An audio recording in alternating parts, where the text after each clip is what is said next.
She was the first woman in Hollywood to earn $1 million for a single film.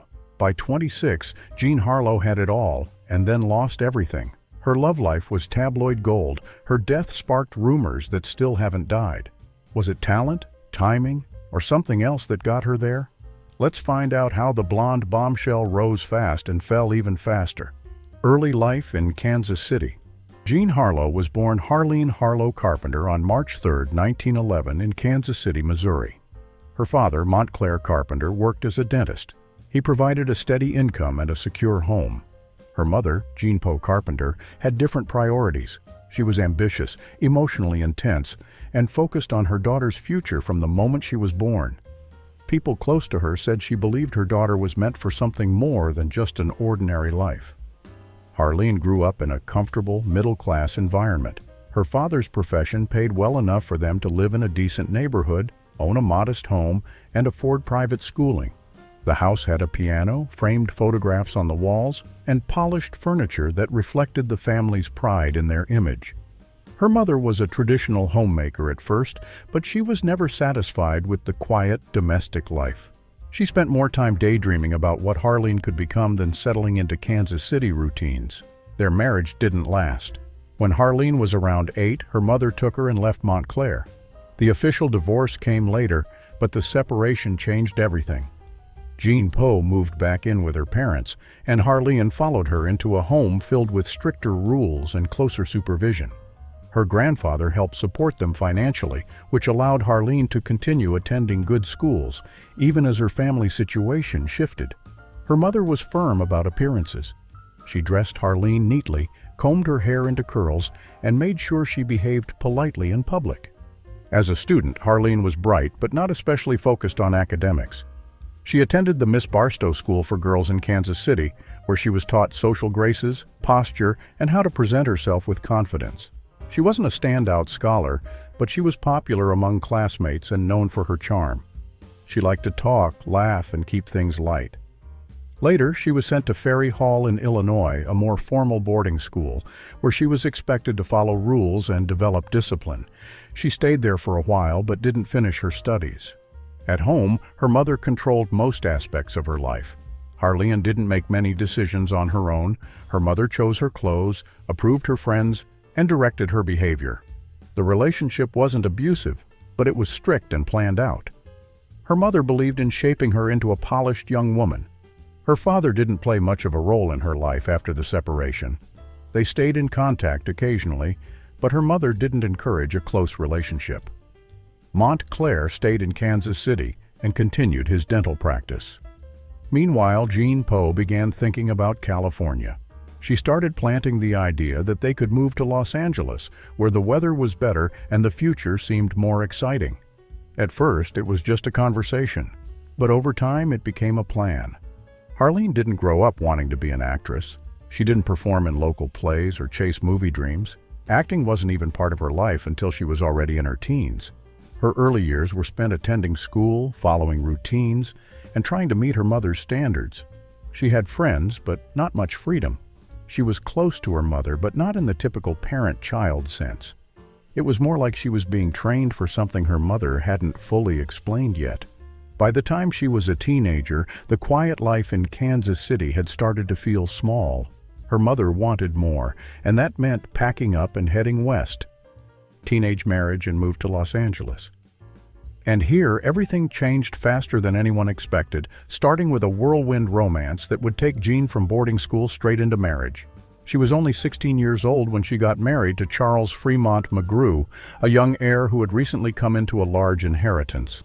He was older than Jean by several years and came from a wealthy background. They met while she was attending the Ferry Hall School for Girls in Illinois. Jean wasn't particularly interested in school and had already grown restless with that lifestyle. So when she met Charles, it didn't take long before she decided to leave school, leave Illinois, and start a new life. Their marriage took place in 1927 in a quiet ceremony. Jean's mother, who had been extremely involved in her life up to that point, was not thrilled about the marriage. She had always believed Jean was meant for more and didn't want her daughter's future to be decided at such a young age. But Jean went through with it anyway. Soon after their wedding, she and Charles left for Los Angeles. They used his inheritance to settle in Beverly Hills, where they lived in a rented house with staff and all the comforts of the rich. It was a new environment for Jean, who had grown up in a more modest middle-class household. In Beverly Hills, Jean was introduced to a very different kind of social life. Her new world revolved around luncheons, parties, and casual gatherings, hosted by people in the film industry. She was surrounded by producers, actors, and directors who had been working in Hollywood for years. Jean wasn't involved in acting yet, but she found herself fascinated by the energy of the city and the people in it. Many of them saw something in her too. She had a striking appearance, carried herself with confidence, and quickly became popular in her new social circle. But her introduction to the film industry wasn't planned. One day, she agreed to drive a friend to a casting call. Jean had a car, and her friend needed a ride to Fox Studios. Jean waited outside, not expecting anything more than a favor for a friend. But while she was standing there, someone from the studio took notice of her. A casting assistant saw her, asked who she was, and told her to come inside. They were short on extras and needed someone to fill in. Jean hesitated at first, but eventually agreed. That small decision changed everything. She ended up being used as an extra in the background of a short comedy. It wasn't a major role, but it got her foot in the door. Studio staff started asking for her again. Her looks and presence stood out, even in small parts. Soon, she began appearing in more shorts and small roles. Producers and casting directors remembered her name. She didn't have any acting experience at that point, but it didn't matter. She had the kind of face and energy that audiences responded to. However, back at home, her marriage to Charles was already beginning to fall apart. The lifestyle they were living didn't bring them closer together. Charles wasn't part of the Hollywood world and didn't understand Jean's growing interest in film. He became distant, and their relationship began to show signs of stress. They separated within a couple of years, and by 1929, the marriage ended in divorce. Jean was just 18 years old.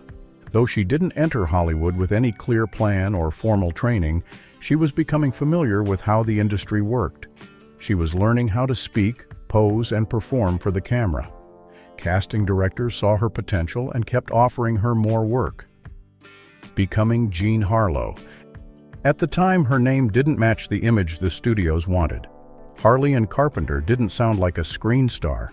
She needed something that worked on a marquee, something that fit the style and glamour of the business. She took her mother's maiden name and became Jean Harlow. It wasn't just a name change. It marked the beginning of a new identity. Her mother had been pushing her toward the spotlight for years, and now that spotlight was within reach. The studios liked the new name. It was simple, memorable, and it had the kind of polish they were looking for.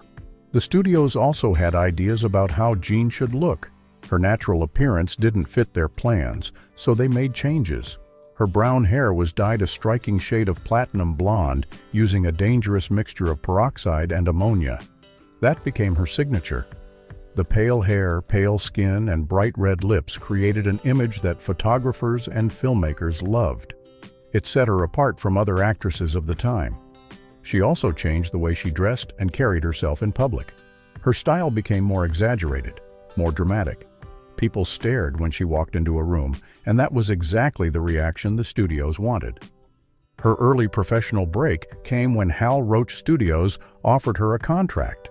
Hal Roach was already well known for his short comedy films. He produced work for stars like Laurel and Hardy, and his studio had connections throughout Hollywood.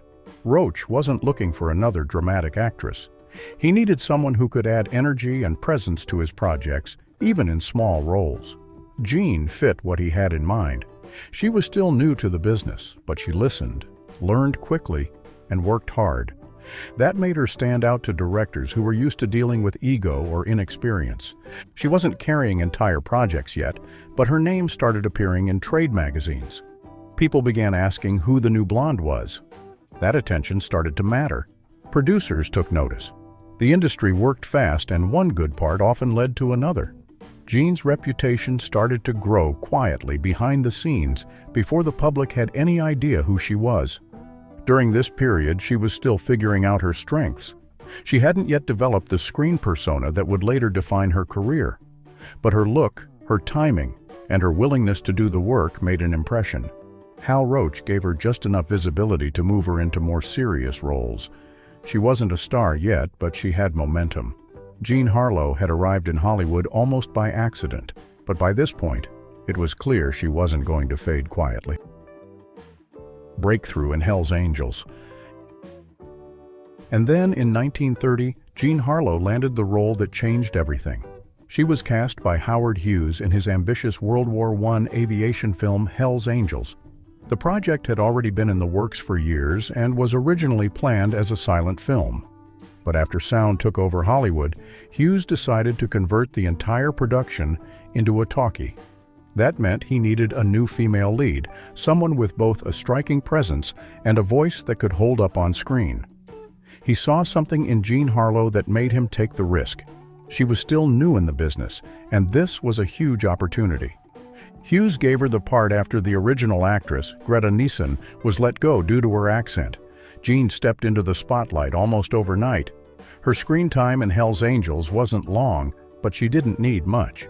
The moment she appeared, people noticed. Her platinum blonde hair, pale skin, and soft yet husky voice stood out from everything else audiences had seen at the time. She didn't have the polished delivery of a veteran actress, but that almost worked in her favor. Her style felt raw and modern, which made her magnetic to watch. Hell's Angels wasn't just any movie, it was one of the most expensive films ever made up to that point.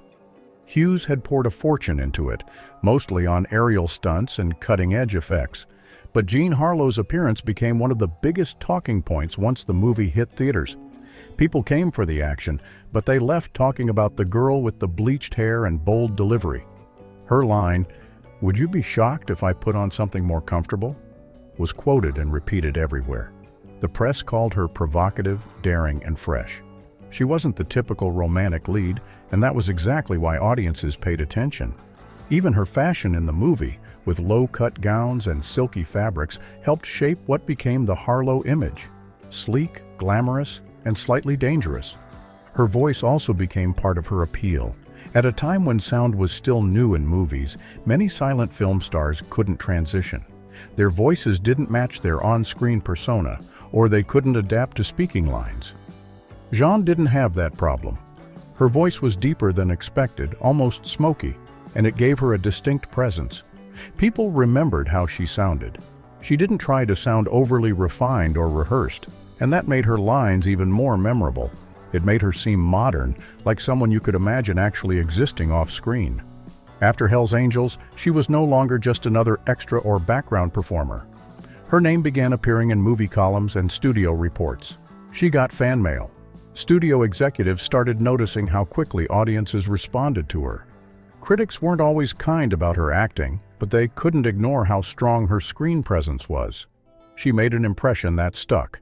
Howard Hughes didn't give her much guidance on set, and she wasn't trained in the traditional sense, but she knew how to command attention just by standing still and looking straight into the camera. Hell's Angels also opened the door to major roles and long-term contracts. She proved that she could carry a film, not through experience or training, but through instinct and style. The studio system was always looking for new faces, and now they had one who had already proven she could draw crowds. From this point forward, Jean Harlow became a name that studios wanted to build around. She was no longer on the sidelines. She was the attraction. Box office success at MGM. Jean Harlow's real breakthrough happened after she signed with MGM in 1932.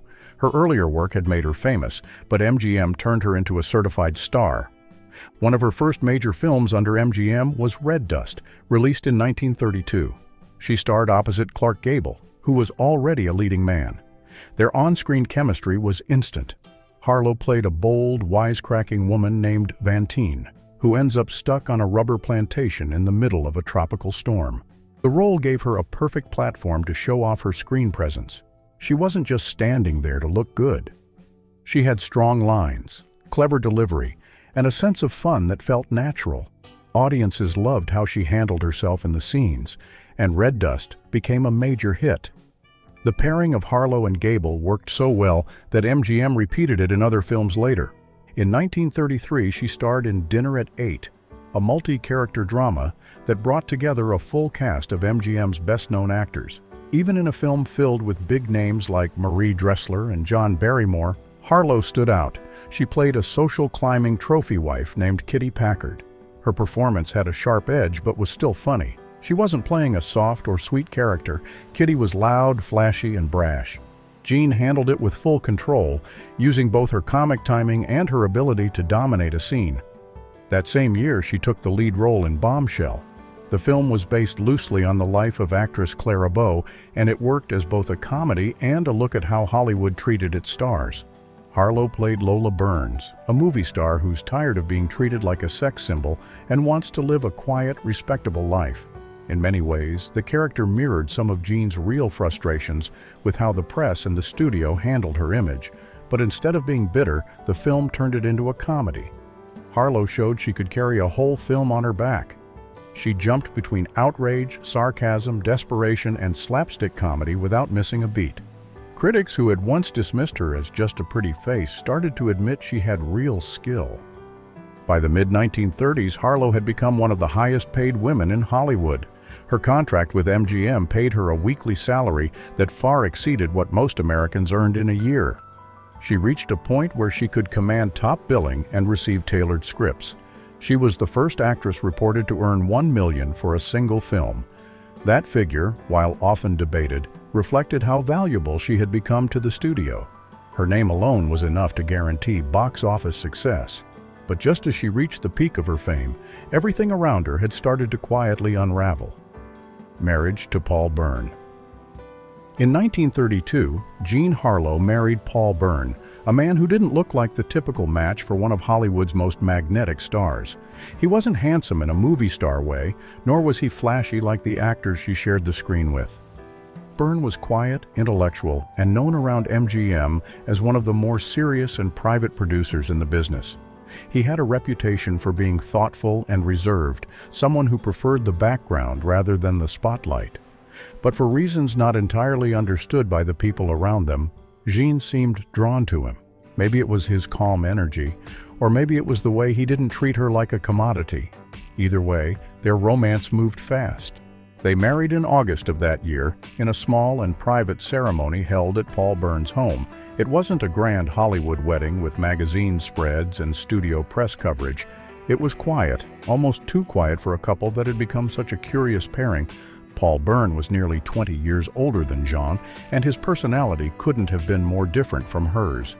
He was bookish, soft-spoken, and deeply analytical, while Jean was known for her charm and easy laughter. But he had been supportive of her work from early on and seemed to offer a type of stability that was rare in her world. For a brief moment, it looked like she had found something solid. A man who wasn't after headlines, who understood the brutal pace of her career, and who might just give her a break from the performance that was her daily life. But something inside the marriage never fully settled. Friends who visited them after the wedding described the house as quiet, the conversations between them as formal. There wasn't a visible closeness. Jean had always been expressive, animated, and full of energy, but around Byrne that light seemed dimmed. She smiled, but her eyes didn't match the expression, and Paul, for all his intelligence and professional stature, looked like a man carrying something heavy, something he couldn't put down, even in front of the woman he'd married. They had only been married for a matter of weeks when everything fell apart. On the morning of September 5, 1932, Paul Byrne was found dead in their home. A gunshot wound, a note on the nightstand. Jean wasn't there as she had stayed at her mother's house the night before, something she reportedly did often when things at home felt tense or uncomfortable. The news sent shockwaves through Hollywood. Paul Byrne, one of the most respected minds at MGM, gone, just like that. And Jean, barely into her 20s, was now a widow. No one knew what to make of it. Some believed he had been struggling privately for a long time. Others speculated that there had been something dark in the marriage that no one outside the house could see. But the truth was harder to pin down. The note found at the scene was strange. It didn't sound like the typical farewell you might expect from a man taking his own life. It read more like a personal reflection, vague and oddly composed. People debated its meaning in hushed tones, but no one could agree on what it truly revealed. There was no final confession, no clear message of goodbye, just fragments of thought that only deepened the mystery. Jean didn't speak publicly about what happened. She returned home under a storm of whispers and camera flashes, eyes hidden behind dark glasses, her face unreadable. For the next several days, she was described as being on autopilot, where she showed up where she was told to, answering questions with single words, nodding rather than speaking. This was because MGM moved fast to control the story. Studio boss Louis B. Mayer didn't want any scandal touching Jean's rising career or the studio's reputation. Within hours, MGM's publicity team arrived at the house before the police could begin a full investigation. They cleared out materials, spoke to the press, and took charge of the narrative. The goal was simple: protect Jean Harlow. But that wasn't a one-time crisis response. It was the blueprint. From that moment on, MGM didn't just manage Jean's career. They managed her entire life, down to the last detail. Studio control and image management. MGM handed her characters that matched the public's expectations. She usually played the quick-witted, seductive woman with confidence and style. Whether she was paired with Clark Gable or acting solo, her characters followed a familiar pattern. Jean was never given roles that showed too much vulnerability or everyday normalcy. The studio didn't want audiences to see her that way. Her screen persona needed to stay polished, untouchable, and magnetic. Even if the real Jean Harlow was softer, more private, or tired of the typecasting, the studio had no interest in showing that side of her. Her private life was also carefully guarded. MGM had a team assigned to handle her public image, and they were deeply involved in how she appeared to fans and the press. If there was gossip, the studio tried to get ahead of it. If she was seen in public with someone controversial, the studio might issue a statement, plant another story, or distract the press with a staged photo shoot. The goal was to keep her image clean and consistent, even when her personal life didn't match the fantasy. Even her health was treated as part of her image. As her body began to weaken from years of stress, exhaustion, and untreated illness, MGM continued to push her into the spotlight. They rarely adjusted her filming schedule, even when she was visibly unwell.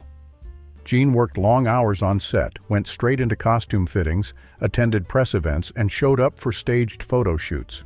Her fatigue was obvious to the people closest to her, but MGM kept her on camera. They didn't acknowledge her condition to the public. She was expected to smile, perform, and keep the illusion going. Jean also followed a strict publicity schedule, controlled down to the day. Public appearances were planned months in advance. Magazine features, fan interviews, and studio tours were timed around her film releases. Even her interviews were often scripted or coached. She was told what to say, how to say it, and what not to bring up. If a reporter asked about her personal life or health, she was trained to redirect or give a vague answer. Everything she said in public was filtered to protect the studio's image and the brand they had built around her. Jean Harlow's life at MGM was not about freedom. It was about control.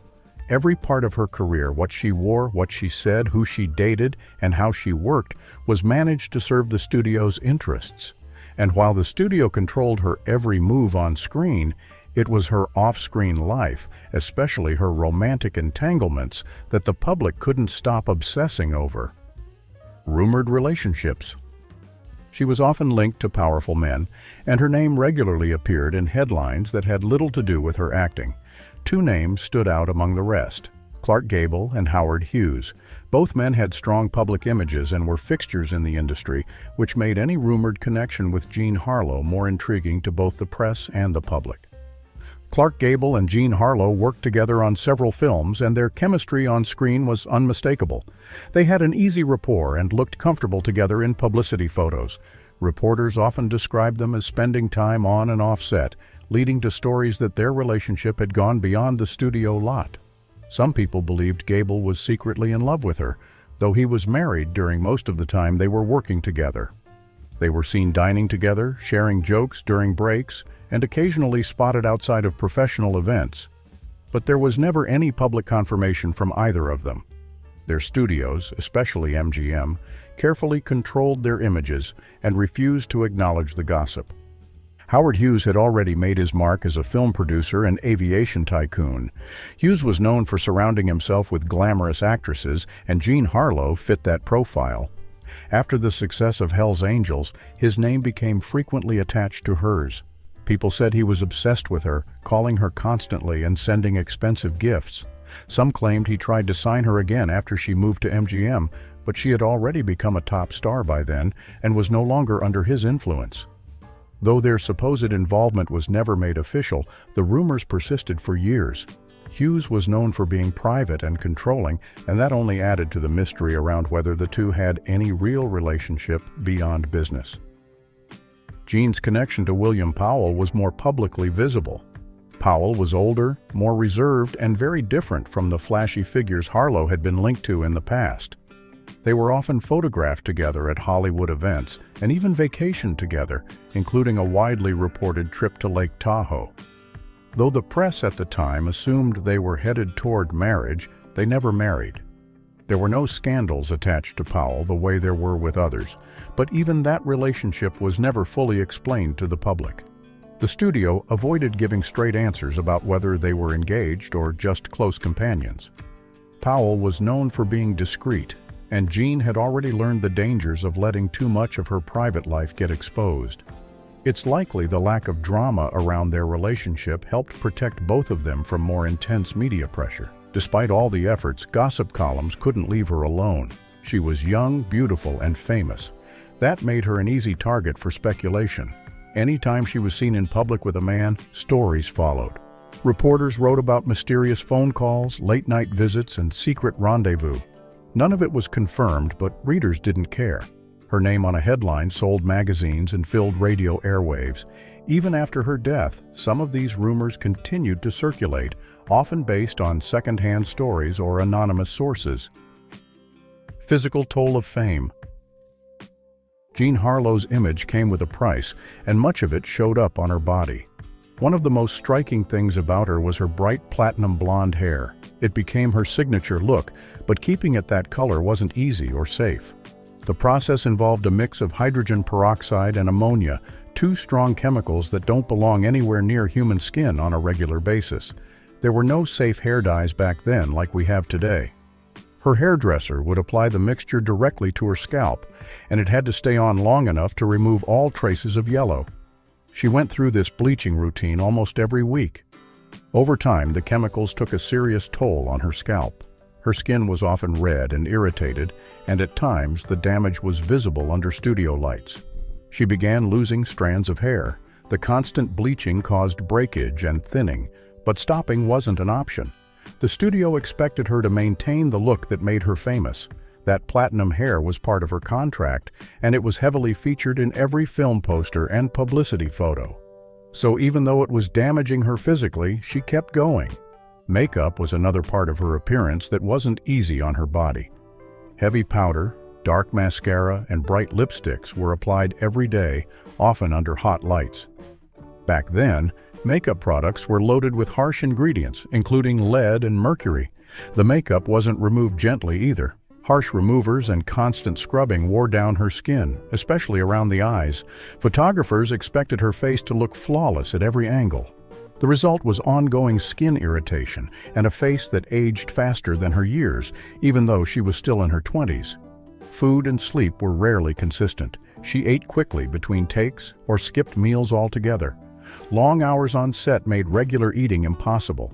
When she did eat, the food was often dictated by weight management expectations. The studio kept close watch on her figure. If she gained even a few pounds, it was noted and discussed. Sleep was another casualty. There were nights she got only a few hours of rest before being called back in for early morning scenes. Travel for premieres or promotional tours made it even harder to recover.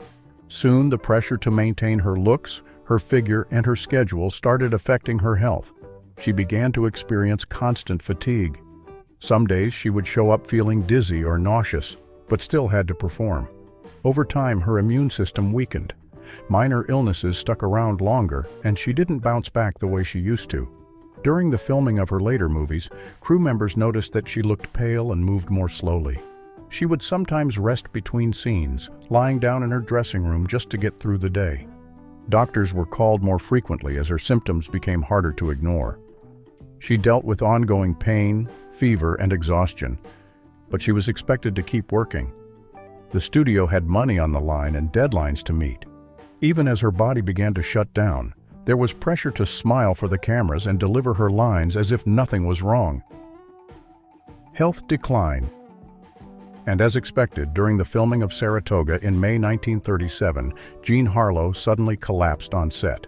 At first, people around her thought it was exhaustion or the flu. She had been dealing with ongoing fatigue and nausea, and this wasn't the first time she had fallen ill in recent months.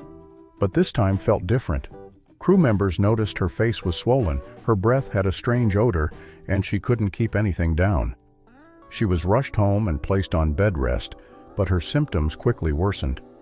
A doctor was called, and she was moved to Good Samaritan Hospital in Los Angeles. By then, she was in severe pain and struggling to speak clearly. Her face had become puffy, and her limbs were retaining fluid. Doctors ran tests and soon diagnosed her with kidney failure. In the 1930s, there was no dialysis or transplant option, so this diagnosis was considered fatal. At the time, they called it uremic poisoning, which meant her kidneys had stopped filtering waste from her blood. That waste was building up in her system, slowly poisoning her body from the inside. The decline happened fast. In the hospital, Jean drifted in and out of consciousness. She had periods where she seemed alert and able to hold short conversations, followed by long stretches where she was barely responsive. Her mother and close friends stayed nearby, taking turns sitting with her. MGM assigned staff to keep the press away and control the flow of information. Jean's co-star in Saratoga, Clark Gable, visited her more than once, but reporters were told he was on location. Doctors treated her with the limited tools they had: fluids, sedatives, and blood transfusions. Nothing worked. Her condition continued to worsen each day. The swelling spread and her heart rate became unstable. There were brief signs of hope when she seemed to rally. She recognized visitors, asked for water, and even smiled. But those moments didn't last. Her body was shutting down. Her health had been fragile for some time before this final illness.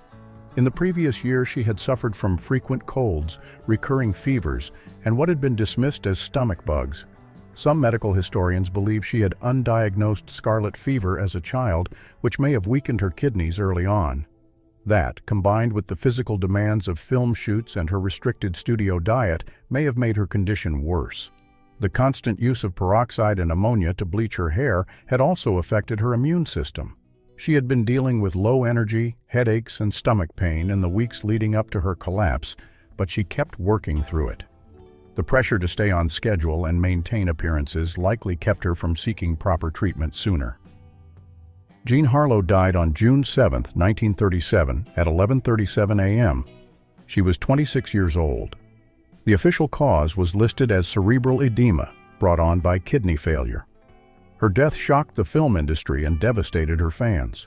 The studio issued a brief statement, and news of her passing quickly spread across the country. Within hours, fans gathered outside the hospital, leaving flowers and letters. That same evening, theaters paused showings of her films as a mark of respect. Her death raised questions about how MGM handled the health of its stars. Some insiders believed that the studio knew she was seriously ill but kept her working to finish Saratoga. Others pointed to earlier symptoms that had been ignored or downplayed, but no clear answers ever came forward. Jean's funeral was arranged quickly, and MGM controlled much of the event.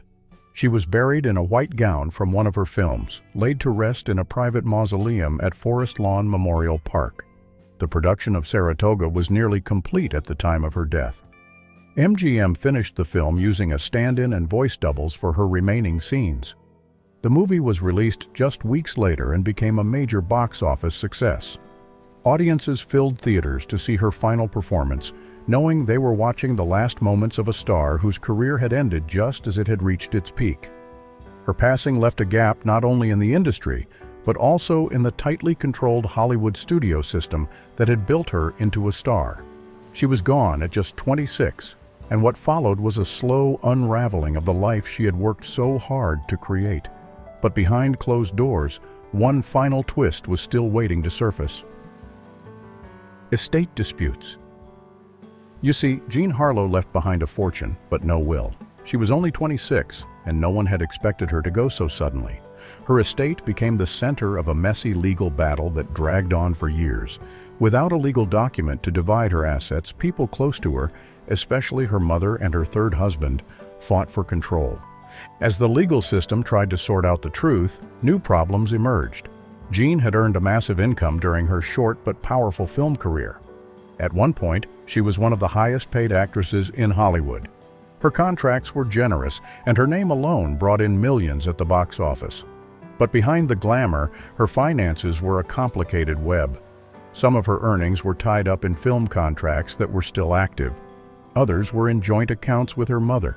There were investments, properties, and personal belongings, everything from luxury cars to valuable jewelry. Without a will to guide the process, lawyers had to dig through every detail. Expenses piled up quickly. Legal fees, accountant fees, and court costs began eating into the value of the estate.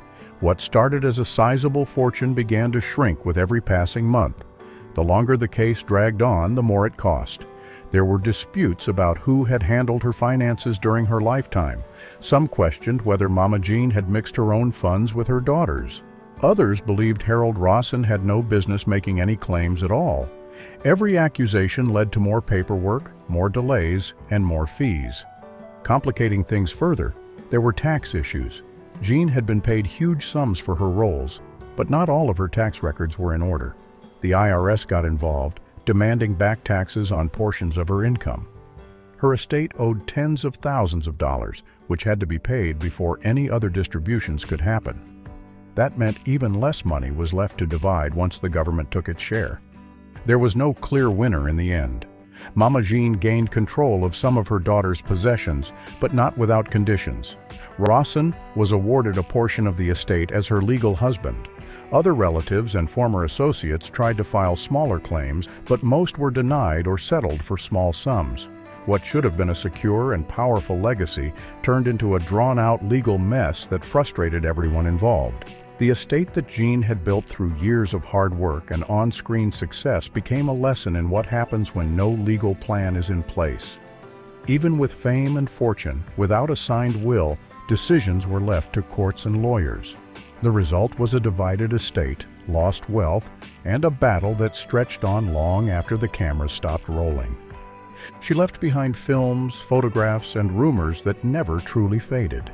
And though Hollywood kept moving, the legend of Jean Harlow stayed frozen in time, forever young, forever luminous, and forever misunderstood. So, what are your thoughts on this? Let us know in the comments down below.